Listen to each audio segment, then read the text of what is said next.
দুই শালিক ধারাবাহিকে এবার আঁখির সামনে চলে এলো দেবার আসল সত্য।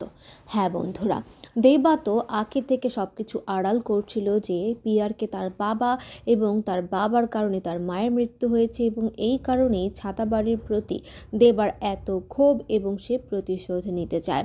এখানে আঁখি যখন এখানে পল্টুর সঙ্গে কথা বলে, পল্টু বলে যে দেবার মা যদি বেঁচে থাকতো তাহলে ভীষণ খুশি হতো যে ঝিলিকের সাথে দেবার বিয়ে হয়েছে। আর তখন এখানে আঁখি তাকে জিজ্ঞেস করে, আর যদি দেবার বাবা থাকতো সে কি খুশি হতো না? তখন কিন্তু এখানে পল্টু বলে যে দেখ, এই কথাটা তুই আজকে আমাকে জিজ্ঞেস করেছিস ঠিক আছে, কিন্তু কখনোই দেবাকে তার বাবার কথা জিজ্ঞেস করবি না। আর এটা শুনে কিন্তু ঝিলিকে আঁখির মনে একটু খটকা লাগে, আর সেই মুহূর্তেই কিন্তু দেবা সেখানে চলে আসবে এবং বলবে যে কার বাবার কথা হচ্ছে।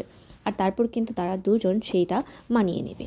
আসলে কিন্তু এখানে আঁখির মনে সন্দেহটা জেগেই গেছে এবং আঁখি কিন্তু খুব শীঘ্রই দেবার আসল সত্যিটা জেনে যাবে। আর তারপর কি হবে সেটা জানতে হলে তো তোমাদের দেখতে হবে দুই শালিক প্রতিদিন সন্ধ্যা 5টায়।